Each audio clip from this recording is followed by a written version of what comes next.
Hola a todos. En el video de hoy la intención es hacer algunas reflexiones sobre los keynotes del capítulo 8, el capítulo que nos va a hablar un poco de los subprogramas.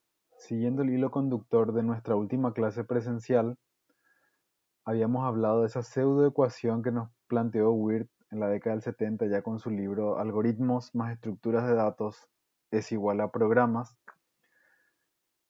Este capítulo nos va a traer, a modo de repaso, algunos de los conceptos y principios de diseño relacionados a los subprogramas que corresponderían al mecanismo básico de abstracción de procesos que se diseñó ya hace varias décadas atrás, como para poder encapsular parte de la lógica de la solución a varios problemas. Si examinamos el mundo de la abstracción como un proceso mental que seguimos para poder concentrarnos en ciertas cualidades de alguna característica o situación en particular, podemos tener dos tipos de abstracciones en el mundo de las ciencias de la computación: las abstracciones de procesos y las abstracciones de datos. Las abstracciones de datos la tenemos más, o son conceptos que los tenemos más relacionados desde el punto de vista de la algorítmica, de las estructuras de datos y de todo lo que tenga que ver con el mundo más de la solución de los problemas modelados como datos que se tienen que manipular en una computadora, y tuvieron su apogeo inicial en la década del 80 con la crisis del software y con todo lo que eso se generó. Hoy vamos a hablar más de la parte de la abstracción de procesos, que desde los primeros lenguajes que empezaron, los de alto nivel, ya se empezó a enfatizar la necesidad de encapsular en pequeñas unidades de cómputo lógica de programación que después se quiera reutilizar. El mecanismo por el cual se consigue eso en los lenguajes de programación es lo que todos conocemos como subprogramas. Estos subprogramas nos permiten implementar este mecanismo de abstracción de procesos y encapsulan esa parte de la lógica de la solución que eventualmente queremos que sea reutilizable en más de una ocasión a lo largo del ciclo de vida de la solución al problema, por así decirlo.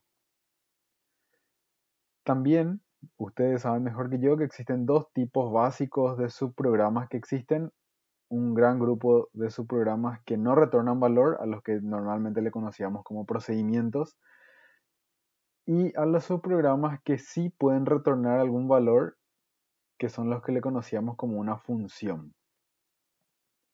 Entonces son estructuralmente similares a un procedimiento, pero semánticamente modelan a las funciones matemáticas. Siempre nos retornan un valor. Ese valor tiene un tipo asociado y ese tipo va a determinar ese rango de valores que va a poder tomar esa variable de retorno. A diferencia de otras construcciones que existen en un lenguaje de programación, los subprogramas tienen esta característica que lo hacen únicos. Normalmente tienen un único punto de entrada, un único entry point. Y lo que lo hace único, como les decía, es que el programa que invoca a un subprograma suspende su ejecución hasta que el subprograma invocado termine la tarea que tiene que realizar, y ahí recién se retorna al control. Entonces, cada vez que estamos realizando la llamada a un subprograma, se detiene en esa instrucción la ejecución, se genera en ese momento la llamada al subprograma, y luego de ejecutar todas las sentencias que tengan que ejecutar según su flujo de ejecución ese subprograma, se retorna el control a la siguiente instrucción desde el programa invocante. Eso ya nos tiene que abrir en la mente algunas preguntas como: en el momento de implementar un subprograma, en el sentido de implementar la traducción del código que tiene que comportarse como el subprograma, tengo que preocuparme entonces de decidir cómo tengo que almacenar la referencia al punto de retorno en cuestión. Luego existen otras cuestiones de diseño que vamos a ver en un rato más, como dónde se generan las variables y ese tipo de cosas. Bien, sigamos. Una de las cuestiones clave que existe cuando hacemos el uso de subprogramas es la correspondencia entre los parámetros de un subprograma. Porque cuando nosotros definimos un subprograma, normalmente ese subprograma tiene un nombre, tiene una secuencia y tipo de datos de parámetros que espera y eventualmente un tipo de retorno si es que fuese una función.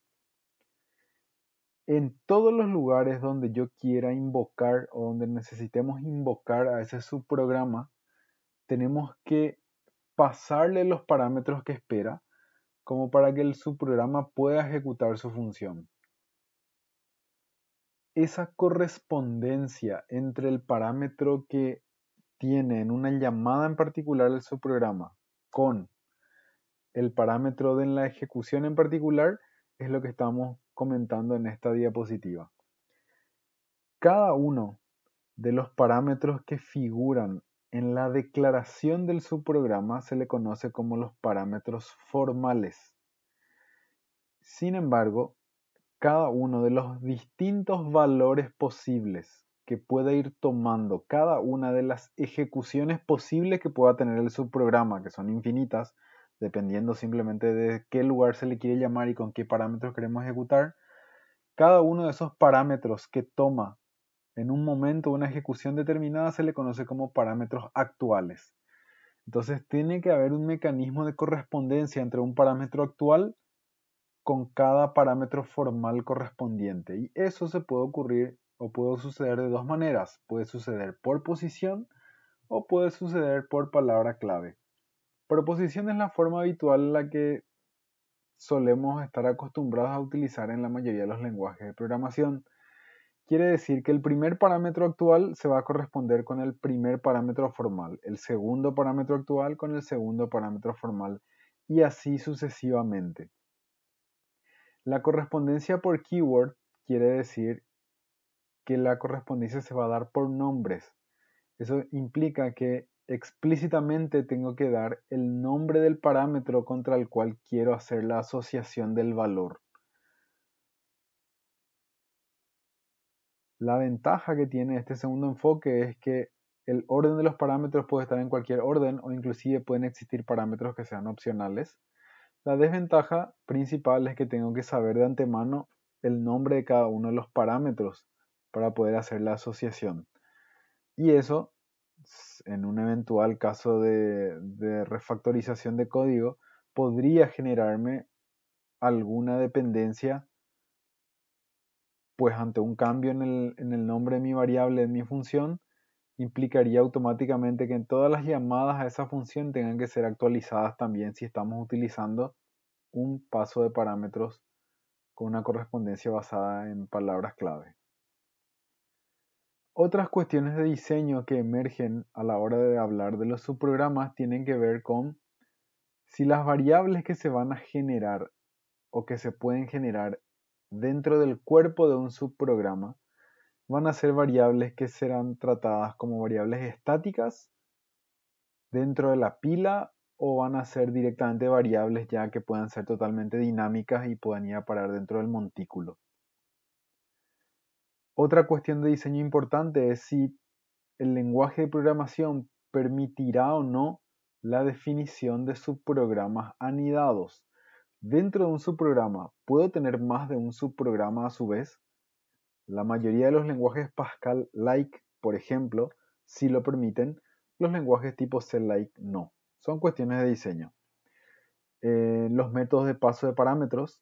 Ojo que un paso de parámetro no necesariamente es lo mismo que una correspondencia entre parámetros, porque el paso de parámetros, sabíamos que existían conceptualmente dos maneras. Yo le puedo pasar una copia del valor del parámetro, a eso le solíamos llamar paso por valor, o le puedo pasar el camino de acceso al valor, o sea que le paso la dirección en memoria donde está el valor.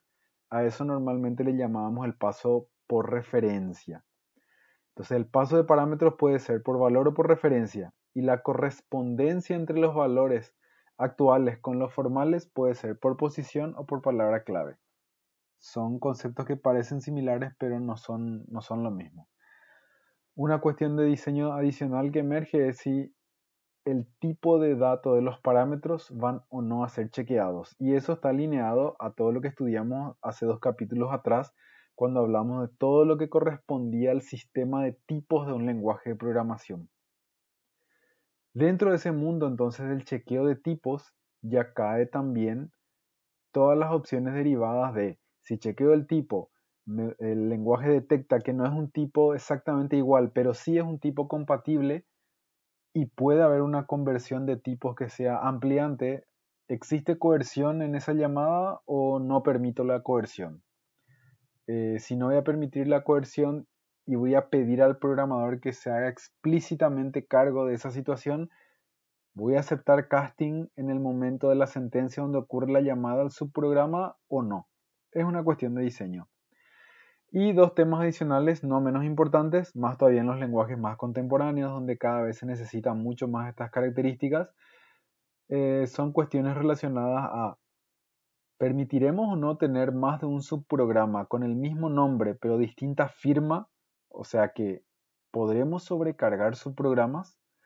Dentro de la sobrecarga, ¿el tipo de retorno será o no parte de la firma del método como para determinar una sobrecarga? ¿Se acuerdan del ejercicio que hicimos en Ada versus el mismo ejercicio en Java? En Ada sí importaba el tipo de retorno, en Java no. A eso se refiere esta cuestión de diseño. Y por último, si permitiríamos o no que este lenguaje de programación, que alguna vez nos toque diseñar, soporte o no subprogramas genéricos. Es decir, subprogramas que puedan ser independientes al tipo de datos sobre el cual se van a ejecutar. Como les decía, el modelo de paso de parámetros es un concepto que es un poco parecido y a veces se quiere confundir con el modelo de correspondencia de parámetros, pero no son iguales, así que tengamos cuidado con eso. El modelo de paso de parámetros semánticamente puede existir 3 maneras: el modo solo lectura o in, el modo solo escritura o out, o el módulo lectura-escritura in-out. Conceptualmente eso se ve de 2 alternativas: si muevo físicamente el valor, o sea que ahí estoy haciendo un paso por valor, o si estoy haciendo un paso del camino de acceso al valor. Estoy pasando la dirección en memoria donde está el valor, o estoy pasando por referencia. Hay veces que como parámetro a un subprograma existe otro subprograma. Entonces las cuestiones que podrían emerger aquí es si se chequean los tipos de datos de los parámetros y cuál sería el entorno de referencia para un subprograma que está siendo enviado como parámetro. En el caso de la sobrecarga y genericidad, como ya comentábamos, la sobrecarga se va a dar cuando tengamos más de un subprograma con el mismo nombre pero distintas firmas o protocolos. Y la cuestión clave de diseño allí es determinar si el tipo de dato de retorno va o no formar parte de la firma que va a desempatar entre más de una versión de ese subprograma sobrecargado. El subprograma genérico, a diferencia de la sobrecarga, es el que va a poder tomar diferentes tipos de datos de parámetros en diferentes activaciones. Cada vez que nosotros llamamos a un subprograma, eso se le conoce como una activación. Ese tipo de polimorfismo que se defina según el lenguaje que estemos diseñando o el lenguaje que estemos estudiando puede ser una característica bastante interesante, sobre todo si estamos hablando de lenguajes que están ya más hacia el mundo de la orientación a objetos. Ese entorno de ejecución del que ya hablamos en más de una clase es una pieza muy importante a la hora de trabajar con los subprogramas, porque como estuvimos comentando, cada vez que llamamos a un subprograma se genera una activación. El programa invocante detiene su ejecución hasta que el subprograma termine y luego se tiene que retomar el flujo de ejecución desde el programa invocante. En ocasiones, el subprograma a su vez necesita de otros subprogramas para terminar su labor, o inclusive podría darse el caso que el subprograma necesite de sí mismo para poder llegar hasta su solución y poder retomar el flujo de ejecución. O sea que los subprogramas recursivos, por ejemplo, serían. El environment o el entorno de ejecución ya en la parte dinámica mientras se está corriendo nuestro programa se dividía en tres grandes áreas. Un área estática, un área de pilas y un área de montículo donde normalmente aparecía aquí todas las variables que eran generadas de manera explícita o variables de tipo ya referencia o punteros. Típicamente en el segmento de pila que se menciona aquí es donde se tienen que generar todos los datos adicionales necesarios para poder saber que se generó la llamada a un subprograma y dónde se tiene que retornar después de que ese subprograma termine. Todos esos datos, o mejor dicho, todos esos metadatos que se generan para poder saber qué subprograma se tiene que activar y a dónde tiene que retornar, es lo que técnicamente se conoce como un registro de activación. Ese registro de activación se almacena en el segmento de la pila de nuestro entorno de ejecución y allí se guarda típicamente cosas como esta. Hay un espacio para las variables locales, hay un espacio para los parámetros dentro del subprograma, hay un puntero donde está la dirección de retorno, donde debemos retornar el puntero a la instrucción, o mejor dicho, sería la siguiente sentencia donde tengo que ejecutar después de que el subprograma termine. Y como siempre estamos hablando de máquinas basadas en pila, suele haber un espacio temporal para evaluaciones de expresiones o cálculos auxiliares que se van a ir haciendo a la hora de la ejecución de las instrucciones dentro del subprograma. Esto es lo que le llamamos el registro de activación, y la cantidad de detalles que va a tener esta estructura de datos depende exclusivamente del traductor que tengamos implementado para el lenguaje de programación. La localización de las variables locales dentro del subprograma es una localización basada en pilas muy similar a todo lo que ya estudiamos en el capítulo 5. En la medida que se ingrese en algún bloque de código, se va insertando en la pila, y en la medida que se salga de ese bloque, se va desapilando de la pila ese identificador y todos sus atributos asociados. En este ejemplo que está aquí en el gráfico, si mirásemos la tabla del entorno en el punto 1 que está aquí en esta línea de código, la pila de variables se vería de una forma bastante similar a como se está mostrando en esa pila. Pues en ese punto el bloque que contenía la variable z ya no existe, o sea, esa variable z ya se destruyó y solamente están las variables x e y, que es el bloque que más de mayor amplitud y que contiene a los demás bloques, y la variable w que está antes de la ejecución de la línea punto 1. El registro de activación se puede mantener totalmente en la pila, sobre todo si el acceso al entorno local finaliza siempre con la llamada. Por una cuestión de facilitar el desapilado posterior, se agrega un puntero adicional conocido como el control link a este registro de activación, el cual guarda siempre un puntero a la activación que generó esta invocación. Entonces con una sola operación ya podemos hacer el desapilado porque sabemos exactamente dónde tiene que retornar el control. Entonces tenemos las direcciones para retorno, los parámetros de la función y el espacio para las variables locales. Aquí tenemos otro ejemplo. Este ejemplo que visualizamos a continuación es una función escrita en C que desde el programa principal llama a la función Q. La función Q llama a la función P y la función P simula hacer algo. A la derecha vemos en el siguiente gráfico una aproximación de cómo se podría ver el entorno de ejecución de esta secuencia de llamadas. Entonces vemos que hay un registro de activación para el programa principal, que es el que empezó la función de ejecución. El programa principal generó una llamada a la función Q, por eso se generó un registro de activación para la función Q, que a su vez generó una llamada para la función P. Por eso hay un registro de activación para la función P.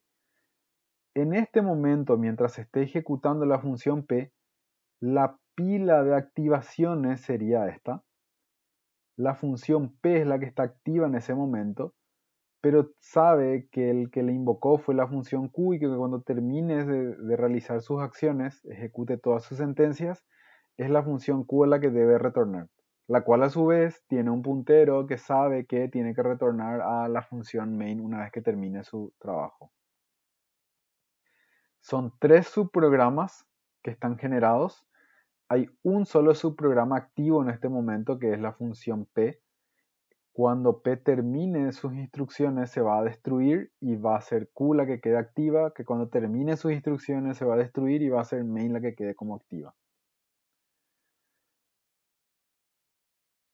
El tener ese espacio para las variables locales dentro del registro de activación tiene una ventaja muy importante e interesante de ver a la hora de acceder a las variables locales. Pues en un entorno basado en pilas, el acceso a cada una de esas variables se pueden computar de manera muy fácil sumándole simplemente el desplazamiento o offset, como quieran verlo en inglés, a partir del inicio del subprograma. Por ejemplo, veamos que si este fuese el registro de activación de una función que tiene un parámetro i y una variable interna de tipo integer y otra variable interna de tipo char, el acceso a esas variables se puede computar directamente como el desplazamiento que hay en memoria respecto a la posición inicial de este registro de activación. En términos bien prácticos, imagínense que ustedes tienen que generar el traductor de esta porción de código. O sea, tienen que escribir la rutina en el assembler que genere este código. O en el compilador, mejor dicho, que genere este código. Como dentro del cuerpo de esta función posiblemente se estén utilizando las variables en cuestión o los parámetros que recibe como para poder realizar su cálculo, necesitaré saber cuál es la dirección de memoria asociada a esas variables como para poder escribir las sentencias de código correspondientes. Como es imposible saber a priori cuáles van a ser las direcciones de memoria que va a tomar mi programa cuando se esté ejecutando en un sistema operativo determinado, sí puedo compilar el programa y generar direcciones de memoria que sean totalmente relocalizables, que van a tomar valores reales en el momento en que se ejecute mi programa dentro de una máquina en particular. Y una vez que sé en qué momento o en qué lugar de la memoria comienza el segmento de código y sé en qué lugar de la memoria comienza el segmento de pila para mi programa, puedo saber a partir de ahí entonces dónde empiezan mis registros de activación. Y si ya sabemos en qué dirección de memoria están mis registros de activación, yo sé que en esa dirección de memoria sumado a X bytes, que sería el offset, yo sé que está la variable i. Sumado X bytes más 4, voy a tener a la variable i latina.